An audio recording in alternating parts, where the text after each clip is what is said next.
வணக்கம். நான் ஹரிபிரகாஷ், நுரையீரல் சிகிச்சை மருத்துவர், கதிர் ஹாஸ்பிட்டல்ல இருந்து. சார், இப்போ இந்த சின்ன குழந்தைங்களுக்குலாம் அடிக்கடி சளி, காய்ச்சல் இந்த மாதிரி தொந்தரவுகள் வருது. அது வராம இருக்கணும்னா நம்ம வீட்டில் என்னென்ன மாதிரியான ப்ரிகாஷன்ஸ்லாம் எடுத்துக்கலாம் சார்? ஸோ மெயினாக வந்துட்டு குழந்தைங்களுக்கு ஒரு வருஷத்தில் அட்லீஸ்ட் ஒரு 4லேருந்து 5 தடவையாவது வந்துட்டு சளி, இருமல் அந்த மாதிரி தொந்தரவு வரும்.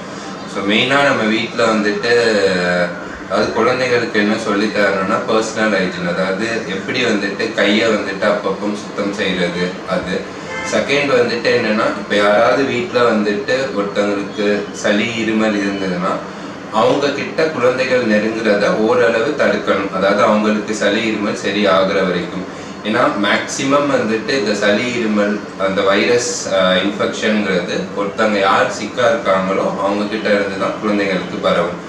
நெக்ஸ்ட் வந்துட்டு குழந்தைகள் ரொட்டீனாக வீட்டில் யூஸ் பண்ணுற ஒரு விளையாடுற பொருளாக இருக்கட்டும், இல்லை சாப்பிட்ற பொருளாக இருக்கட்டும், அதையும் வந்துட்டு ஒழுங்காக வந்துட்டு டெய்லி வந்துட்டு சுத்தம் செய்யணும். ஏன்னா அதில் இருக்கிற இன்ஃபெக்ஷனும் குழந்தைகள் விளையாடுறச்ச அதில் போய் கை வைக்கிறச்ச அதனாலையும் வந்துட்டு குழந்தைகளுக்கு சளி, இருமல் போன்ற பிரச்சனைகள் வரும். அடுத்து வந்துட்டு குறைஞ்சது குழந்தைகள் வந்துட்டு ஒரு நாளைக்கு 8லேருந்து 10 மணி நேரமாவது நல்லா தூங்கணும். ஸோ இதெல்லாம் வந்துட்டு ப்ராப்பராக ஃபாலோ பண்ணாலே குழந்தைகளுக்கு அடிக்கடி சளி, இருமல் வர்றதை தடுக்கலாம். அதே மாதிரி seasonal fevers, seasonal cold cough இதெல்லாம் எப்படிங்க சார் தடுத்துக்கலாம்? ஸோ நார்மலாக இருக்கிற டைமில் ஒரு கோல்ட் காஃப் வர்றதை விட டூரிங் இந்த மாதிரி குளிர்காலம் இல்லைன்னா வந்துட்டு மழை காலத்தில் வந்துட்டு சளி, இருமல் அதிகமாக வரும். ஸோ இதுக்கு வந்துட்டு காரணம் என்னென்னா, அந்த கோல்டான டெம்பரேச்சர் அதில் வந்துட்டு என்ன நம்மளோட எதிர்ப்பு சக்தி வந்துட்டு கம்மியாகும். ஸோ அதனால் வந்துட்டு அந்த டைமில் வந்துட்டு சளி, இருமல் வர்றதுக்கான வாய்ப்புகள் அதிகம். ஸோ இதை எப்படி நம்ம ப்ரிவென்ட் பண்ணுறதுன்னா, அதாவது மான்சூன் டைமோ அந்த காலத்தில் வந்துட்டு முடிஞ்ச அளவு நம்ம வந்து நம்மளை வார்மாக வச்சுக்க ட்ரை பண்ணணும். முடிஞ்ச அளவு அதிகமாக வந்துட்டு மழை நீருக்கோ இல்லைன்னா வந்துட்டு கோல்டான இதுக்கோ எக்ஸ்போஸ் ஆகுறத கம்மி பண்ணிக்கணும். அடுத்து வந்துட்டு குளிர்காலம் இல்லை மான்சூன் டைமில் ஹைட்ரேஷன், அதாவது தண்ணி வந்துட்டு அதிகமாக நம்ம வந்து எடுத்துக்கணும். அப்படி எடுத்தால் தான் வந்துட்டு எதிர்ப்பு சக்தியும் நல்லா இருக்கும். ஸோ இது ரெண்டும் ஃபாலோ பண்ணாலே மான்சூன் டைமில் வர்ற அந்த ஃப்ளூலேருந்து எஸ்கேப் ஆகுறதுக்கு அதிக சான்சஸ் இருக்குது. சார், இப்போ நார்மல் பேஷண்ட்டுக்கு ஒரு சளி பிடிக்குது, அடிக்கடி காய்ச்சல் அடிக்குதுன்னா நம்ம வீட்டு முறை வைத்தியம் இல்லைன்னா ஒரு மெடிக்கல் ஷாப்ல போய் ஒரு பேராசிட்டமால் போடுறது அது மாதிரி ஏதாவது ஒன்று பண்ணிக்கிறோம். இதுவே வந்து கர்ப்ப காலத்துல இந்த மாதிரி நோய் தொற்றுகள் வந்துச்சுன்னா என்ன சார் பண்ணலாம்? ஸோ இது வந்து என்னன்னா, நார்மலா இருக்கிறவங்களுக்கு வர்ற நோய் தொற்றை விட கர்ப்ப காலத்துல நோய் தொற்று வந்துச்சுன்னா அதோட பவர் வந்துட்டு இன்னும் கொஞ்சம் அதிகமாக இருக்கும். அதாவது நார்மல் சளியோ இருமலோ வந்துட்டு ஒரு வாரத்தில் சரியாகுது அப்படின்னா, அதே இது ப்ரெக்னென்ட் ஆன டைமில் வந்துட்டு இதே மாதிரி நோய் தொற்று வந்துச்சுன்னா அது வந்து இன்னும் கொஞ்சம் நாள் கூட அதிகமாக இருக்கிறதுக்கான வாய்ப்புகள் இருக்குது.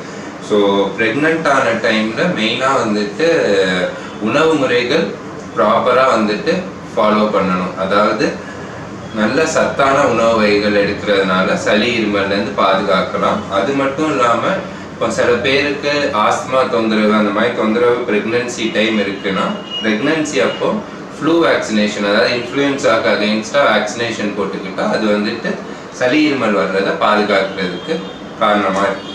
சார், ஏற்கனவே ஆஸ்துமா தொந்தரவு இருக்கிற பேஷண்ட்ஸ் இந்த மாதிரி சீசனல் டைம்ல ரொம்ப அஃபெக்ட் ஆகுறாங்க அப்படின்னா அதுலேருந்து எப்படிங்க சார் நம்ம பாதுகாத்துக்கலாம்? ஆஸ்துமா தொந்தரவு இருக்கிறவங்க அந்த சீசனல் டைமில் அவங்களுக்கு மூச்சு வாங்குறதோ இருமலோ வந்துட்டு நார்மலாக இருக்கிறத விட அதிகமாகிறதுக்கு வாய்ப்புகள் ரொம்ப அதிகம். ஸோ அதை ப்ரிவென்ட் பண்ணுறதுக்கு அவங்க என்ன பண்ணலாம் அப்படின்னா, அவங்க நார்மலாக ஆஸ்துமாவுக்கு எடுத்துக்கிற இன்ஹேலரை ப்ராப்பராக அவங்க ஃபாலோ பண்ணி எடுத்துக்கிட்டாலே போதும். அது எடுத்தாலே வந்துட்டு திரும்பி செகண்டரி இன்ஃபெக்ஷன் வேறு இது வந்துட்டு புதுசாக வர்ற இன்ஃபெக்ஷன் வர்றதை ப்ரிவென்ட் பண்ணலாம். ஸோ மெயினாக அவங்க எடுக்கிற ஆஸ்துமாக்கான ட்ரீட்மெண்ட்டை ஒழுங்காக எடுத்துக்கிட்டாலே போதும். சார், இந்த சாப்பாட்டுக்கும் சீசனல் இன்ஃபெக்ஷனுக்கும் ஏதாவது சம்மந்தம் இருக்காங்க சார்? அதே மாதிரி இந்த டைம்ல என்னென்ன சாப்பாடு வந்து நம்ம அவாய்ட் பண்ணிக்கலாம் சார்? ஸோ அதாவது ஃப்ளூ இல்லைன்னா வந்துட்டு இதே மாதிரி இன்ஃபெக்ஷன் இருக்கிறச்ச என்னென்ன உணவு முறைகள் எடுக்கலாம், எடுக்கக்கூடாது.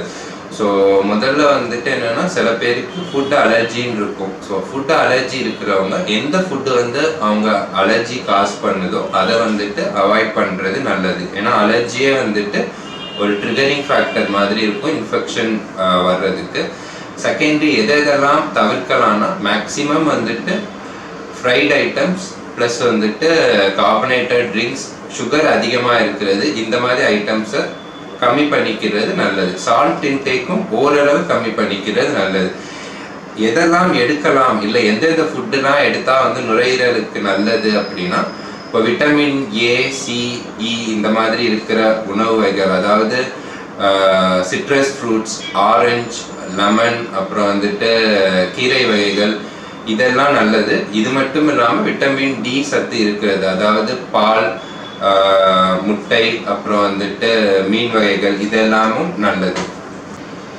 சார் இப்போ ஒருத்தவங்களுக்கு ஒரு சளி இருமல் இருக்கு, அவங்க வந்து ஹாஸ்பிட்டலுக்கு வர்றதுக்கு எவ்வளவு நாள் டைம் எடுத்துக்கலாம்?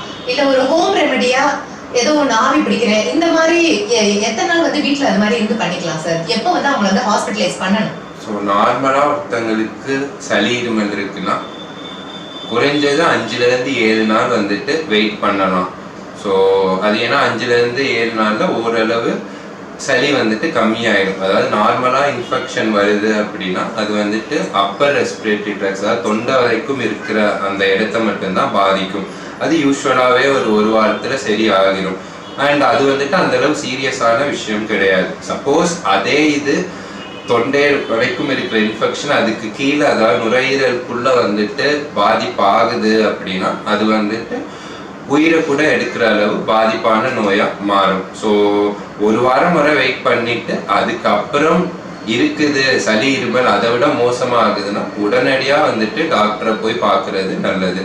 அது மட்டும் இல்லாமல் இப்போ ப்ரெக்னெண்ட்டாக இருக்கிறவங்க இல்லைன்னா வேற எதிர்ப்பு சக்தி கம்மியாக இருக்கிறவங்க 5 நாள் கூட வெயிட் பண்ணாம முதல்லயே டாக்டரை வந்து போய் பார்க்கறது நல்லது. சார் இப்போ நம்ம சாதாரணமா இருக்கிறவங்களுக்கு சளி பிடிக்குதுன்னா வீட்டுல பேசிக்கா சொல்றது என்னன்னா ஒரு 2 நாளைக்கு ஆவி பிடி சரியா போயிடும் அது மாதிரி சொல்லுவாங்க.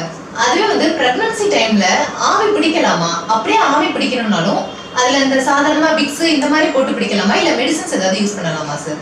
ஸோ பிரெக்னன்சி அப்போ வந்துட்டு ஆவி பிடிக்கலாமா, அதனால வந்துட்டு பிரெக்னன்சிக்கு எந்த வித பாதிப்பும் வராது. பட் வேற மருந்து யூஸ் பண்றதுக்கு நார்மலா ஸ்டீம் இன்ஹலேஷன், வெறும் ஸ்டீம் இன்ஹலேஷன் மட்டுமே போதும். அதுல மருந்து ஆட் பண்றதுக்கு பதிலாக நார்மல் ஸ்டீம் இன்ஹலேஷன் எடுத்தா அதுவே வந்துட்டு நல்லது. சார் இப்போ யாரை கேட்டாலும் எனக்கு சுகர் இருக்கு, பிபி இருக்கு, இந்த வார்த்தை தான் சொல்றாங்க ஒரு ஏஜுக்கு மேல. இப்போ பிபி சுகர் இருக்கிறவங்களுக்கு இந்த மாதிரி சீசனல் இன்ஃபெக்ஷன் வந்துச்சுன்னா அது அவங்களை ரொம்ப பாதிக்குமா?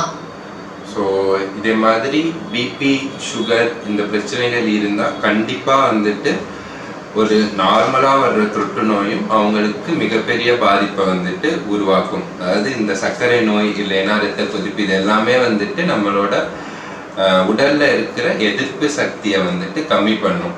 ஸோ இந்த மாதிரி இருக்கிறவங்களுக்கு மெயினாக வந்துட்டு என்ன வந்து நோய் இருக்கும், இப்போ சர்க்கரை நோய் இருக்குன்னா சர்க்கரை அளவு வந்துட்டு கண்ட்ரோல்ல இருக்கணும். அதுக்கான மருந்தை வந்துட்டு அவங்க எடுத்தாலே போதும் மெயினா.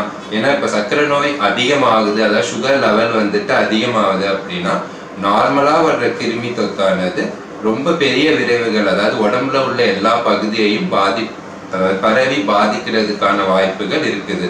ஸோ சர்க்கரை நோய் இருக்கிறது இல்லை இருதயம் நோய் இல்லை இரத்த கொதிப்பு இருக்கும் பேஷண்ட்ஸ் வந்துட்டு அதை வந்துட்டு கண்ட்ரோல்ல வச்சிருந்தாலே இந்த கிருமி வர்றதை தடுக்கலாம். அது மட்டும் இல்லாம இதுக்கான வேக்சினேஷன், ஃப்ளூ வேக்சினேஷனோ நியூமோகாக்கல் வேக்சினேஷனோ அவங்க வந்துட்டு ரொட்டீனா போட்டுக்கிறது நல்லது. இந்த வேக்சினேஷன் சொன்னீங்க இல்லைங்க சார், அது வந்து இந்த ஏஜ்க்குள்ள போடணும் அந்த மாதிரி எதுவும் இருக்குதா? இல்ல அதோட இந்த மாசம் அடுத்த மாசம் அந்த மாதிரி பீரியட் டைம் ஏதாவது இருக்குதா? மொத்தமா எத்தனை டோசேஜ் சார் போட்டுக்கணும் நம்ம?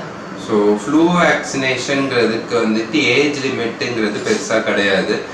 பட் அதே மாதிரி என்னன்னா இப்போ ஃப்ளூங்கிறது வருஷம் வந்துட்டு அதுக்கான வேரியண்ட் வந்து மாறிட்டே இருக்கு. இப்போ இந்த வருஷம் ஒரு ஃப்ளூ வந்துட்டு காசு பண்ணுது அப்படின்னா நெக்ஸ்ட் இயர் வந்துட்டு வேற ஃப்ளூவாக இருக்கும். ஸோ ஃப்ளூ வேக்சின்ங்கிறது வருஷம் அதாவது ஒவ்வொரு வருஷத்துக்கும் போட்டுக்கிறது நல்லது. மெயினாக வந்துட்டு எதிர்ப்பு சக்தி கம்மியாக இருக்கிறவங்க போட்டுக்கிட்டா இன்னமும் நல்லது.